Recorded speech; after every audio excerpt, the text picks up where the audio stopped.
월버 M. 스미스가 한 번은 히브리 대학 교수인 클라우스너 박사에게 자신의 앨범에 사인을 좀 해달라고 요청합니다. 그러자 박사는 안식일이니까 노동을 할 수가 없으니까 해줄 수 없다고 거절합니다. 그 후 안식일에 그가 다시 어떤 주제를 토론하기 위해서 그 박사의 연구실을 찾아가게 되었는데, 그때 박사는 책을 꺼내기 위해 사다리를 타고 올라가서 책을 꺼내왔습니다. 탈무드에서는 두 글자 이상 쓰는 것은 일이라고 금하면서 이렇게 사다리를 오르내리는 힘든 일에 대해서는 아무런 언급이 없었기에 그는 그것이 안식일을 어기는 것이라고 생각지 않았던 모양입니다. 사람의 유전만을 지킨다고 하시던 예수님의 책망이 납득이 가는 겁니다. 어디에서부터 어디까지가 노동이며, 그렇다면 예배를 드리는 것은 노동이 아닌가? 여러 가지 논란을 일으키는 겁니다. 그러므로 사람들이 법을 만들고 율법을 만들어서 사람들을 자유롭게 하고 편리하게 하고 위하는 것이 아니고 사랑하는 것이 아니고 오히려 가두고 핍박하기 위해서 만드는 모든 법들은 그건 분명히 죄가 되는 것이고 쓸데없는 것이죠. 오늘 이 사도행전 4장 1절에서 11절 말씀을 중심으로 버린 돌 대 머릿돌, 이런 말씀으로 나누고자 합니다. 예수님께서 여러 가지 사역을 하셨죠. 그 중에서 말씀을 선포하신 케리그마 사역, 그다음에 사람들을 고치시거나 살리신 그런 치유 사역, 이런 것이 아주 대표적인 예수님의 큰 사역의 줄기입니다. 그러니까 자꾸 이렇게 예수님께서 그렇게 살리시고 하니까 그걸 가지고 사도들이 백성에게, 제사장들과 성전 맡은 자와 사두개인들, 기득권자들이죠. 예수 안에 죽은 자의 부활이 있다고 자꾸 가르치고 다니고 예수의 이름으로 사람들을 막 살리고 막 사람들을 고치고 하니까 이 사람들을 잡아 가두기 시작합니다. 근데 그 숫자가 얼마가 돼요? 남자의 수만 따져서 5천이나 되었다는 거죠. 그러니까 정치법이 너무 많은 거죠. 이 당시에 감옥이 얼마나 컸겠어요?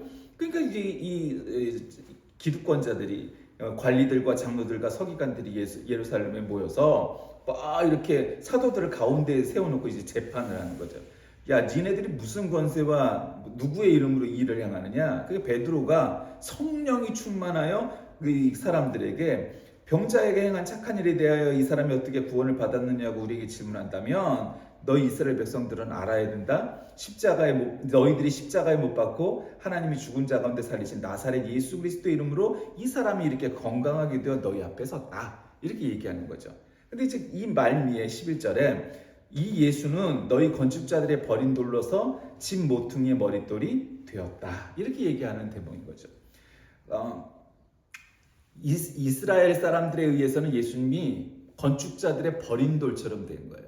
여러분 집을 건축할 때 보셨는가 모르겠어요. 요즘은 되게 이제 콘크리트로 지으니까 그런 게 없는데 옛날에는 벽돌로 지었죠. 근데 그것도 요즘엔 잘 안 보이지만 옛날에는 빨간 벽돌이 되게 좋은 벽돌, 탄탄한 벽돌이고, 이렇게 블록도 아니고 부록구라고 말하는 굉장히 엉성한 벽돌이 있었어요. 그냥 진짜 발로 이렇게 빵 하면은 이제 그냥 들어갈 수도 있는 잘 안 마른 벽돌들은 그런 부록구로 이렇게 세우고 중간중간에 시멘트를 발라갖고 그렇게 집을 짓기도 했었어요. 그러니까 집을 짓는 것들이 그런 벽돌로 이렇게 지었단 말이죠. 콘크리트가 아니고. 근데 이제 지으면은 공공 건물이나 특히 교회는 머릿돌이 있죠. 기초 이렇게 하기도 하고 머릿돌 이렇게 써놓기도 하고, 이 건물은 몇 년 몇 월 며칠에 시작해서 몇 년 몇 월 며칠에 완공되었다, 준공되었다, 이런 식으로 그 건물 앞에 이렇게 써놓죠. 보통은 개인 집들은 잘 안 하고 하는 집도 있지만 보통은 예배당은 거의 하는 편이고 요즘은 좀 덜 하는 것 같긴 해요. 하지만 아주 공공 건물이나 그런 큰 건물들은 꼭 이런 머릿돌이 있죠. 몇 년 몇 월 며칠에 완공되었다, 준공되었다, 이런 식으로 말이에요. 그게 머릿돌이에요. 근데 여러분, 그 머릿돌이라는 거는 필요하죠. 건물에 기능적으로 꼭 필요한 건 아니에요. 그러나 우리가 오래된 역사적인 그런 사적지나 이런 건물을 가봤을 때, 이 건물이 독립운동했던 사람들이 숨어있던 임시정부 청사래라든가, 이 건물이 일제 침략기 때 일제가 우리나라를 침략하여서 지어놓은 건물이래라든가 할 때는 그것이 역사적 가치가 있고, 학생들이나 젊은이들이 가서 보면서 그 건물이 이래서 세워졌다, 이런 것들을 알 수 있는 거죠. 그러니까 버린 돌이라는 건 버린 돌이라는 건 뭐예요? 쓸데없어서 그냥 건물을 만들면서 나머지가 생겼으니까 그냥 버리게 되는 돌 같은 거예요. 우리가 돌을 다듬는 걸 여러분이 보셨는가 모르겠어요. 돌을 다듬을 때 막 이렇게 세 칼이 이렇게 막 돌면서 요즘은 그렇게 건물을 하기도 하지만 그렇게 돌을 이렇게 자를 때 거기다 막 물총을 쏴갖고 물을 쏴갖고 그 돌을 자르죠. 그래야 그게 먼지도 덜 날리고 이렇게 잘 잘려요. 그렇게 해갖고 돌을 아주 네모 반듯하게 혹은 원하는 대로 모양을 만들어서 자르는 게 일반적이죠. 근데 거기서 필요한 만큼의 돌을 이렇게 딱 잘라내면 나머지 부분은 사실 재단을 한 나머지의 부분을 쓸 데가 없으니까 보통 버리거나 뭐 또 그게 크기가 어느 정도 되면 다른 용도로 쓸 수는 있으나 기본적으로 그 돌은 쓰지 않죠. 버리는 거예요, 진짜. 그래서 보통 옛날에 건물을 짓다 보면 뭐 돌이나 뭐 벽돌이나 뭐 이런 것들이 구석구석에 남아있게 마련인 거죠. 그러니까 버린 돌은 가치가 없는 걸 상징하는 거죠. 그러니까 이스라엘에서 이스라엘 사람들에 의해서 예수님은 어떤 존재였느냐? 버린 돌 같은 존재였어요. 쓸데없는 거다. 그러니까 좀 표현이 그렇지만 쓰레기처럼 여겼다는 거죠. 2차 쓰레기 뭐 이런 식으로 요즘 우리도 그 쓰레기가 나오면은 요즘 재생시킬 수 있는 것들을 다 분리해서 수거해갖고 그렇게 하잖아요. 그래갖고 태울 건 태우고 뭐 재활용할 건 재활용하고 뭐 하는데 그렇게 쓰레기처럼 예수를 상대하고 여겼다라는 거죠. 그런데 하나님께서는 어떻게 하셨냐? 지 모퉁이의 머릿돌로 만드셨다는 거죠. 그 모퉁이라는 건 뭐예요? 사람으로 말하면 명함 같은 거, 그게 또 명패 같은 거, 문패, 요즘 문패가 잘 없지만 옛날엔 집 앞에 가면 다 문패가 있었죠. 그래갖고 김철수 이렇게 하면 이 사람 김철수란 사람이 이 집에 삽니다. 뭐 이러면서 이렇게 하는 거죠. 그렇게 되게 만드셨다 하는 내용이 이제 오늘 그래서 저는 이 본문에 나온 버린 돌과 머릿돌 이런 제목으로 말씀을 나눠보려고 해요. 오순절 이후에 이 기득권자들, 제사장들과 뭐 사두개인들과 바리새인들과 서기관들과 이런 사람들에 의해서 이제 박해가 시작됩니다. 그때 이제 이 솔로몬 행각에서 설교하던 베드로와 요한을 잡아 가두게 되는데 그 설교로 인해서 믿기로 작정한 이들이 남자의 수만 해도 막 5천이 넘었다는 거예요. 오늘 붙잡힌 사람이 5천이라니까 이게 어떻게 붙잡혔겠어요? 거기에 설교를 들으려고 모여서 예배하던 사람들의 숫자가 5천 명이었던 거죠. 5천 명을 갖다가 구속하려면 어땠겠어요? 그냥 뭐 거의 뭐 어마어마한 숫자 병사들을 동원해 갖고 이렇게 길을 만들어 갖고 야 전부 일로 와 그래갖고 그 사람들을 끌고 갔겠죠. 남자가 5천이면 여자는 5천 명은 최소한 넘겠죠. 뭐 보통 교회도 한 3분의 2 정도는 여자고 뭐 3분의 1 정도가 남자고 뭐 보통 그러니까 굉장한 숫자였을 거예요. 뭐 그 숫자가 얼마나 많았는지는 뭐 추측해 볼 수밖에 없겠지만 어쨌든 그랬다는 거예요. 예수님이 제자들에게 그들이 공회에 넘겨지고 고난을 받게 될 것을 말씀하셨었는데 그러한 상황이 실제로 일어나고 이렇게 성령님께서 그들을 통해 약속하실 거다. 뭐 이런 것들이 이렇게 다 저어되는 거죠. 그러니까 사도행전이라는 건 뭐예요? 신약 성경의 유일한 역사서예요. 그래서 마태, 마가, 누가, 요한 이 사복음서가 예수님 살아생전의 이 복음서들이 예수님을 기록한 물론 그 나름대로 역사서지만 기술 자체가 역사서적인 성격보다는 교훈서, 뭐 잠언과 같은 뭐 복음서의 내용이 주라면 사도행전은 말 그대로 역사서예요. 이런 일들이 기록되었다라고 이렇게 책을 쓴 거기 때문에 예수님이 부활 승천하신 이후에 이 사도행전에 어떻게 기록되었느냐는 우리 초기 교회 시절의 그 모습을 잘 담고 있고 예수님이 부활 승천하신 이후에 역사가 어떻게 발생하고 교회가 시작되었는지에 대해서 얘기하고 있죠. 그러니까 예수님이 부활하셨다라는 말을 하는 것은 어마어마한 거죠. 우리나라도 뭐 국가보안법이라는 게 아직도 있죠. 그러니까 국가보안법이란 건 우리나라를 해악하고 예를 들어 북한을 찬양하고 뭐 이런 것들을 보통 북한을 찬양하는 거죠. 미국이나 뭐 일본이나 뭐 중국이나 러시아나 다른 나라를 찬양하는 거를 안 붙잡아갖고 북한 찬양하는 거 잡아가죠. 그래서 뭐 사실은 다 똑같은 건데 어쨌든 그런 것처럼 이 사람 예수님이 원래 이 명패에 인니라고 이렇게 라틴어로 써있는데 그건 뭐냐면 유대인의 왕, 자칭 유대인의 왕이라는 뜻을 얘기를 해요. 그러니까 죄목이 뭐냐면 죄명이 한마디로 정치범이라는 거죠. 얘는 유대인의 왕이라고 거짓말을 쳤다라고 로마 제국과 이 당시에 이 예루살렘에 있던 기득권자들은 인식을 했다는 거죠. 그러니까 물론 그들도 일부는 알았어요. 정말 잘 믿으려고 했으나 굉장히 보수화되죠. 이게 자기의 기득권을 유지하려면. 그러니까 율법은 알았고 구약 성경에서도 메시아가 올 것이라는 것도 알았는데 이 사람들이 그때부터는 자꾸 이제 돌리는 거죠. 뭘 돌려요? 예수님께서 이미 오셨는데, 메시아가 오셨는데 이건 메시아가 아니에요. 얘는 가짜야. 이건 가짜. 정치범. 지가 이스라엘 왕이래. 이건 가짜고 진짜 메시아는 아직 안 왔어. 그걸 여태까지 신봉하고 있는 거죠. 왜 그런 논리가 펼쳐져요? 예수님이 진짜 메시아가 아니라는 걸 부정하다 보면 그게 잘못 빠져나가는 거죠. 이단이 되는 거죠, 한마디로. 그러니까 그렇게 해갖고 빠져나온 게 유대교예요. 근데 우리는 구약 성경도 믿고 신약 성경도 믿고 예수님께서 당연히 메시아라는 사실을 안 거죠. 깨달은 거죠. 그래서 여태까지 오게 돼요. 그러니까 사람들이 예수님께서 부활하셨다, 승천하셨다, 뭐 이렇게 설교하니까 이건 정치범인 거예요.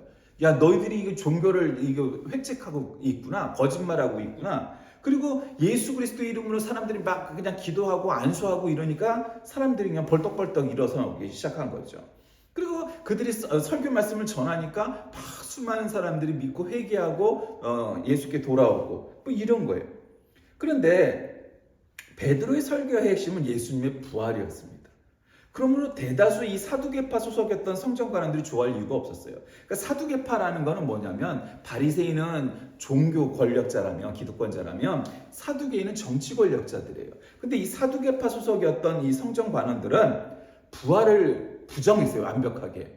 그러니까 부활이란 있을 수 없다. 그러니까 정치 권력이니까 이 사람들은 그런 신비한 체험은 있을 수 없다고 유독 사두개파가 부활을 반대했다고요. 그러니까 이 사람들이 유독 부활에 붙자만 들어도 부들부들 떠는 거예요.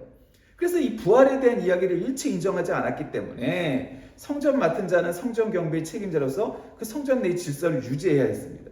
근데 그 직위는 대제사장 가문들에게서 추천되고 서열은 대제사장 다음이었습니다. 그러니까 이 사람은 대제사장 다음가는 뭐 부제사장쯤 되는 사람이었어요. 그러니까 어땠겠어요? 권력이 어마어마하죠. 대제사장이라면 카톨릭으로 얘기하면 교황 같은 존재예요. 근데 교황, 그 다음에 교황 그 다음 가는 사람, 이런 사람들이니까 얼마나 권력이 강했겠어요. 그래서 이튿날 사내들인 공회가 소집이 되고서 참석자들 중에서 이 사람들을 모아놓고 재판을 하는 거죠. 근데 제사장들도 명예제사장이 있을 거 아니에요. 그러니까 지금 현 대사장도 있지만 그 선배되는 전직, 어려운 말로 증경대제사장, 뭐 이런 사람들. 그리고 이 요한과 알렉산더와 대제사장의 문중이 다 참여하는데 그들은 사도들에게 신문할 죄를 발견할 수가 없습니다. 죄가 없죠. 말이 정치범이지. 아니 진짜 부활승천도 했고 예수 그리스도의 이름으로 명하여서 사람을 낫게 했는데 그걸 뭐라고 해요? 뭐 그냥 성령의 바람이 나간다 뻥 하면 벌떡벌떡 뒤로 넘어지는 척하고 하는 쇼도 아니고 그냥 병이 나아버린 거예요. 그러니까 할 말이 없는 거죠. 차라리 쇼를 하면 이거 사기꾼이다. 이게 바람을 부는 차고 슝 하면은 막 뒤로 넘어지는 거고. 요즘도 많죠. 인터넷 유튜브 보면은 그런 거 많아요. 막 손바닥으로 장풍을 확 쏘면은 뒤로 혹 하고 넘어져요. 재밌어요. 그런 것도 아니니까 이건 할 말이 없었던 거예요. 그러니까 베드로는 무슨 권세와 누구의 이름으로라는 그런 공회의 물음을 일축하기 위해서 구약 성경의 예언을 인용하죠. 시편 기자는 건축자들에게 버림을 받았으나 결국 집 모퉁이의 머릿돌이 된 돌에 대해서 말한 적이 있는데 이거는 원래 시편에 나오는 거예요. 바로 이 돌이 예수님이었음을 베드로는 알았던 거예요. 여러분 아다시피 베드로는 어부 출신이고 그렇게 많이 공부한 사람이 아니까 그렇게 많이가 아니고 그냥 무학자라고 해도 다름없을 정도로 그냥 배운 바가 없어요. 아니 그 옛날에 어부가 무슨 공부를 했으며 그랬겠어요. 그런데 성령 충만하니 이 베드로의 눈에 구약 성경 시편에 있었던 건축자의 버린 돌이 머릿돌이 되었다라는 그 뜻이 헤아려 깨닫게 되어지는 거죠. 뭐든지 다 그런 식으로 100% 하다 그것만으로 다 유추하면 그 이단으로 가는 지름길이겠으나 베드로는 또 그런 건 아니었어요. 어쨌든 구약 성경의 몇 명이 메시아를 지칭하는 모든 성경 구절이 예수 그리스도였음을 알고 믿고 깨닫게 된 것이죠. 그러니까 베드로는 유대 지도자들이 예수님을 배척했지만 하나님께서는 그 죽은 자 가운데서 부활시킴으로써 한 건물의 머릿돌이 되었듯 예수님을 그렇게 만드셨다는. 그러니까 성령 충만함을 입고 설교를 하고 그 믿음을 갖고 있으니 그들의 힘이 아니고는 예수 그리스도의 이름으로 이루어진 기적이 아니고서는 표현할 방법이 없었다. 그러니까 그러나 이 사내들인 공회원들은 베드로와 요한이 학문이었고 평범한 사람인 줄 알았어. 무식하다는 한마디로. 니들이 뭐 배운 게 있어 말이야. 에? 내가 서울대 법대 나오고 내가 서울대 의대 나왔는데 니들이 뭘 알아? 오늘날 우리 사회에 벌어지고 있는 형상이죠. 근데 걔네들이 제일 바보들이죠. 왜냐하면 뭐 지가 아는 거는 그거밖에 없어. 전부. 세상은 모르고 정치도 모르고 또 특별히 일반 국민들의 삶을 모르죠. 그러니까 사랑이 없으니까 이게 빈 깡통 같은 요란한 소리만 내는 거죠. 서울대 의대를 나왔는데 쟤네들이 저렇게 멍청할까? 그 당시에 20살 때 시험 제일 잘 친 애들이 25살 때 시험 제일 잘 친 애들이 아는 게 그 수준에서 딱 머물고 있는 거죠. 그러니까 아무것도 모르는 거예요. 근데 베드로와 요한은 오히려 아니 이 사람들은 배운 바가 없는데 어디 지금 신학 박사, 신학 교수, 목사 지금으로 얘기하면 들고 얘기를 하는데 이 사람들의 권위가 카리스마가 장난이 아니고 감히 비할 수가 없는 거야. 내가 무식하다고 생각했던 이 사람들이 이게 뭐지? 라고 놀랄 만큼 구약 성경을 인용해가며 신학적인 대답을 하는 거예요. 왜 이 사람들이 이렇게 바뀌기 시작을 합니까? 성령 충만했기 때문이죠. 그래서 공회원들은 은밀히 의논을 합니다. 그들의 눈에 바로 보이는 이 사실을 부인할 수가 없었던 겁니다. 이게 사람들이 예수의 이름으로 이 사람들을 낫게 했다는데, 그리고 막 설교를 하면 이 사람들이 자기들과 달리 막 수많은 사람들이 보이는데, 이거를 아주 솔직하게, 야, 나는 질투가 나서 니네 네 걸 못 보겠어. 우리 시나고그, 우리 회당으로 와. 이거는 불법 집회야, 이거 불법이야. 이렇게 말해야 되는 거잖아요. 근데 그럴 수는 없었던 거죠. 결국 사도들에게 예수의 이름으로 말하거나 가르치지 말로 금지하죠. 왜? 예수는 이단이야. 그러니까 말하면 안 돼. 그러니까 사도들이 공의의 명령에도 불구하고 계속 증거한다면 법정 모독죄가 되는 거죠. 하나님 모독죄 되는 거죠. 이 사람들 입장에서는. 그러니까 이 두 사도를 불러서 이제 엄포를 놓으면은 공갈을 치면 이 사도들이 어떻게 하지? 그래갖고 안 하느냐 생각하고 그렇게 합니다. 근데 그들이 보고 들은 것을 말하지 않을 수가 없었는데 공회원들은 힘없이 위협하고 이 사람들의 그 권위에 눌려서 오히려 이들을 그냥 내어줄 수밖에 없었어요. 할 일이 없었어요. 이 사람들이 하는 일이 무서웠기 때문이죠. 왜 무서워요? 자신들은 진실하지 않은 사람들이니까. 그냥 저 사람들이 질투가 나고 나는 그런 신적 권위 카리스마가 없는데 저들은 카리스마가 있고 나는 신학 박사고 나는 박사학위를 갖고 있는데 저 사람들은 학위조차도 없는 무식자라고 여겼는데 그들이 오히려 더 힘이 있는 능력이 있는 아주 역동적인 성령 충만한 그런 사람들인 거예요. 그래서 그게 놓여지게 되죠. 동료들에게 가서 격군이를 찬미하고 기도하고 그러니까 이 관원들의 위협을 무릅쓰고 예수의 이름으로 말씀을 전하고 병자를 고칠 수 있는 능력을 더욱 베풀어 달라고 기도합니다. 그러니까 그 다음에 이제 오늘 본문은 아니지만 그 뒷부분에 가면 막 유무상통하는 부자가 막 음식을 구해오기 위해서 자신의 재산을 팔아오고 땅을 팔아기도 하고 그런 공산사회가 거기서 벌어지게 되고 이제 이런 일들이 이제 후반부에 4장 이후에 가면 5장의 내용서부터 이제 그런 게 나오죠. 어쨌든 자, 신약교회에 대한 최초의 박해자들이 누굽니까?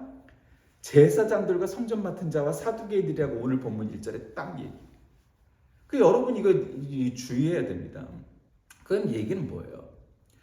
나는 교회 목사야, 난 장로야, 권사야, 나는 이 교회에서 30년 된 집사야, 하여튼 교회마다 그런 사람들도 있죠. 누가 뻑이든 간에 교회마다 없는 교회가 없어. 다 내가 우리 교회 위임 목사야, 내가 우리 교회 수석 장로야, 내가 우리 교회 아주 대장 권사야, 내가 우리 교회 무슨 50년 된 집사야, 하여튼 여러 가지 많아. 내가 이 교회 주인이야. 말은 안 하지만 실제로 주인 행사하는 사람들 꼭 있습니다. 문제는 교회의 머리는 누구죠? 예수 그리스도셔요. 근데 그건 그냥 말만 그런 거고 실제로 그 교회의 주인은 목사나 장로나 권사나 집사나 간에 있어. 딴 놈이야. 예수님이 아니야. 딴 놈이야. 그게 오늘날 문제인 거죠. 그리고 세상에 나와서도 예수 그리스도의 이름으로 사랑하고 뭐 하는 게 아니야. 다 거짓말만 해. 정치판에 나와서. 그런 목사들 수탁이 있죠. 그거 다 이단이죠. 한마디로. 다 거짓이죠. 왜? 아니, 복음의 진리를 말하기도 부족한 시간에 아직도 예수 안 믿는 사람들이 많은데 나와서 거짓말들만 하고 있잖아. 예, 그게 그렇게 된다. 왜? 지금 이 신약교회의 초기 교회의 최초의 박해자들이 바로 그렇게 권력을 가진 자들이었다는 거죠. 그러니까 여러분, 우리가 권력이 없으면 나는 권력이 없으니까, 힘이 없으니까, 나는 무능하니까 뭐 그렇게 생각할 수 있죠. 문제는 물론 권력을 갖고 힘을 얻고 뭐 이거 하면 좋죠. 근데 그런 인생도 좋지만 그렇게 해서 지금 이 사람들처럼 예수를 핍박하고 하나님에게 대항하고 그러는 자들이라면 안 맡으면 못한다. 이건 지옥 가는 지름길 아니겠어요? 놀랍게도 교회의 최초의 박해자들, 사실은 뭐 최대의 박해자들은 로마 제국도 아니고 오히려 동족이었고, 또 동족 중에서도 뭐 다른 일을 하는 사람들도 아니고 바로 바리새인, 사두개인들, 서기관들과 같은 종교 그리고 정치 관련 권력자들이었다는 거예요. 그러니까 여러분, 여기서 우리는 뭘 깨닫게 됩니까? 예수님이 다시 재림하셔서 오셨을 때 그때도 이거 가짜 예수인데 이거 예수님 아니야? 이거 가짜 예수야? 하는 자들이 얼마든지 나올 수 있다는 거예요. 근데 문제는 그냥 우리가 이단교회, 사이비교회라고 말하는 뭐 걔네들은 당연히 안 되죠. 왜? 지네 교주가 예수니까 그건 당연히 안 되죠. 걔네들은. 그래서 그건 100% 안 되는 거예요. 자칭 재림 예수니까. 문제는 우리가 소위 말하는 정통 기독교 혹은 기성교회 안에 있는 자들 중에도 권력자가 있죠. 무슨 한기총 회장이니 그런데 그 자들조차도 예수님 부활하셨을 때 이건 가짜인데 이거 내 권력에 내가 이거 총회장하고 뭐 하는데 이거 걸림돌이 되겠는데 예수님 왜 벌써 부활했어요? 안 돼. 그러면서 예수를 붙잡고 십자가에 매달려고 하는 자들이 없겠느냐? 있다. 왜? 내 이익에 부합되지 않기 때문이죠. 그러니까 그들은 하나님 잘 믿고자 하는데 인생의 목적이 있는 것이 아니라 자기의 밥그릇을 챙기기 위해서 철밥통을 만들려고, 그 철밥통에 누가 되는 사람들은 전부 치워버리려고, 예수도 이건 가짜고 또 예수님을 따르는 제자들, 이 사도들도 다 가짜고 너희들은 이단 사입이야? 그렇게 내린다는 거죠. 왜? 그래야 자기의 밥그릇을 지킬 수 있기 때문이죠. 그러니까 간단합니다. 이 사람들이 자기의 밥그릇을 손해보면서 뭔가 주장을 하는 사람들인가, 자기의 지갑을 채우려고 주장하는 사람들, 그걸 보면 일단 기본적으로는 이게 정인지 부인지는 다 알 수 있어요. 저 사람이 저 일을 해서 저 사람 지갑이 두둑해질까? 두둑해지면은 그거는 가짜일 확률이 되게 많죠. 근데 지 돈 써가면서 손해봐가면서 하면은 아닌 경우가 많죠. 그런 거예요. 데모를 해도 돈 받고 나가서 하는 데면 다 가짜죠. 왜? 알바가 하는 거니까. 5만 원, 10만 원 알바하고. 근데 지 돈 써가면서 나가서 데모하는 경우도 있죠. 그 데모는 진짜 데모인 거예요. 왜? 지 돈을 써가면서 그 데모에 나가니까 그 데모는 성공할 수밖에 없는 거죠. 알바는 절대로 성공 못해요. 왜? 그건 가짜 데모니까. 모든 인물이 그래요. 내 돈을 갖다 헌금하면서 교회에서도 내 돈을 정말 하나님께 헌금을 잘해가면서 내 돈 써가면서 교회에 충성하는 사람은 진짜예요. 그런데 목사는 장로나 권사나 집사나 할 거 없이 모든 사람이 내 돈을 써가면서가 아니라 어떻게 하면 교회의 돈을 빼돌려가면서 내 마음대로 써가면서 뭘 해야 될 거냐? 그건 다 가짜인 거죠. 가짜인 거예요. 그러니까 그게 중요한 거예요. 이 사람들이, 이 바리새인들과 사두개인들이 예수라는 어떤 뉴스타가 딱 나왔을 때 뉴스타! 나하고 이렇게 힘을 합쳐갖고 한번 새로운 이벤트를 한번 벌여볼 텐가? 만약에 그랬다면 그래도 예수님이 또 그러지는 않으셨겠지만 당연히 그렇게 얘기하는 게 오히려 나을 것 같은데 안 그랬단 말이죠. 야, 너희가 뭔데 무슨 하나님의 이름으로 권세를 선포하고 아픈 자를 낫게 하고 그러느냐? 이건 이단이야. 그게 정말 진실인가 진리인가는 따져보기도 전에 이미 이단이 되어버렸던 거죠. 사도들이 전파하는 그 교리에 대해서 예수를 들어 죽은 자 가운데서 부활하는 도전함을 싫어했다고 이 절에 말씀하셨어요. 부활의 교리를 사두개인들이 아주 거슬려 했다고 그랬죠. 그 다음에 저희를 잡으면 날이 이미 저문 고로 이튿날까지 거두었다. 가두었다. 3절에 그렇게 얘기하고 있어요. 말씀을 들은 사람 중에 믿는 자가 많으니 남자의 수가 5,000명이나 되었다고 4절에 말씀하고 있어요. 베드로와 요한이 고쳐준 안진뱅이는 날 때부터 40년 동안 구걸하는 삶을 살아왔던 사람이었습니다. 그 안진뱅이를 고쳤던 것이 논란이 되었던 거예요. 결정적인 결정타가 됐어요. 왜? 사람들이 이 사람은 태어날 때부터 선천장애인이었고 한 번도 두 다리를 들어 서본 적이 없는 거지였는데 이 안진뱅이가, 이 거지가 어느 날 갑자기 벌떡 일어나 버린 거예요.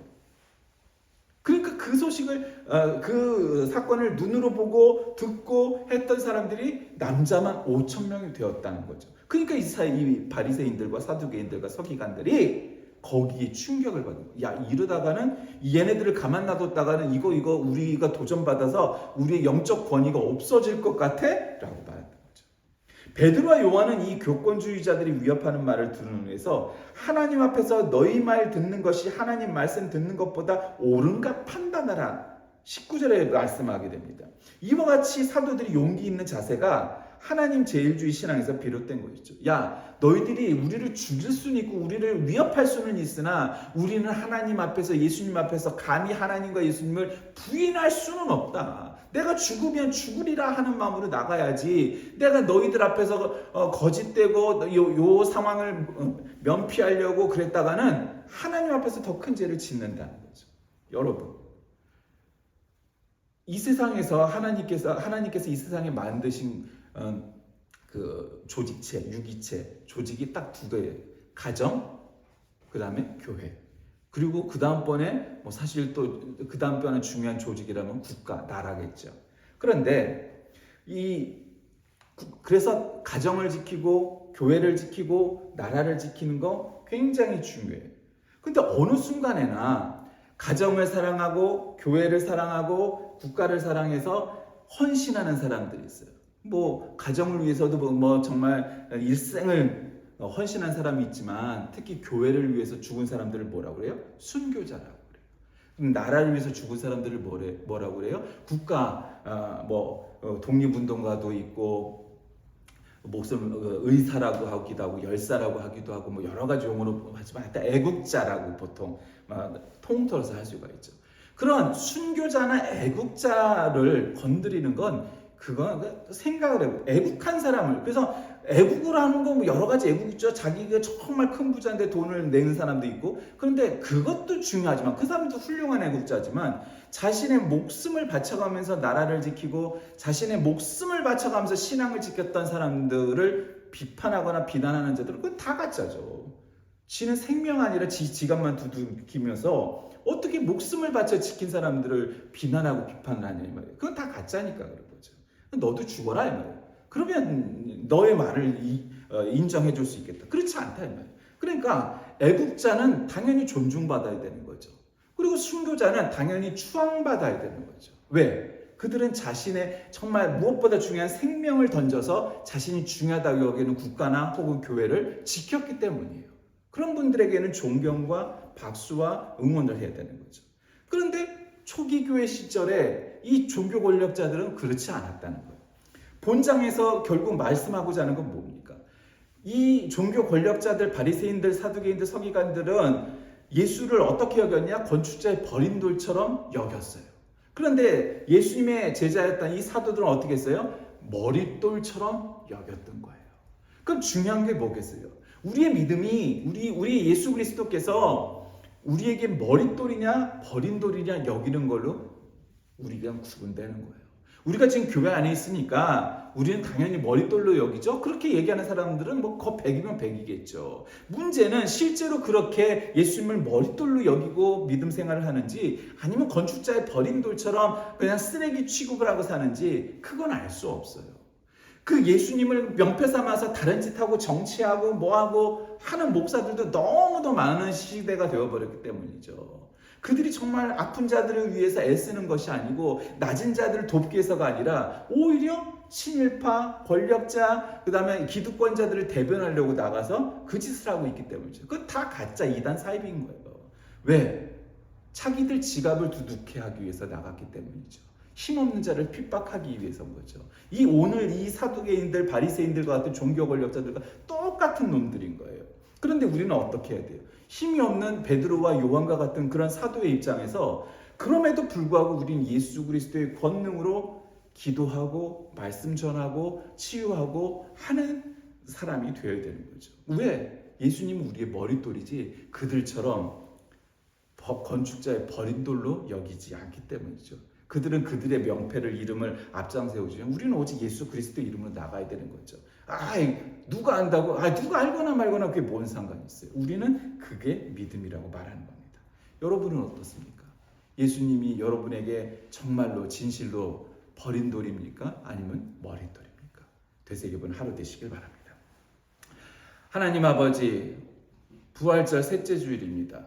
예수님이 우리에게 어떤 존재인지, 버린 돌인지 머릿돌인지 되새겨보게 하시고 말로만이 아니라 우리의 삶 전체를 통하여서 예수님을 위해서 그리고 또 연약한 자들을 위해서 우리가 무슨 삶을 살고 있는지 되새겨보는 하루 되게 하여 주옵소서. 예수님의 이름으로 기도합니다. 아멘.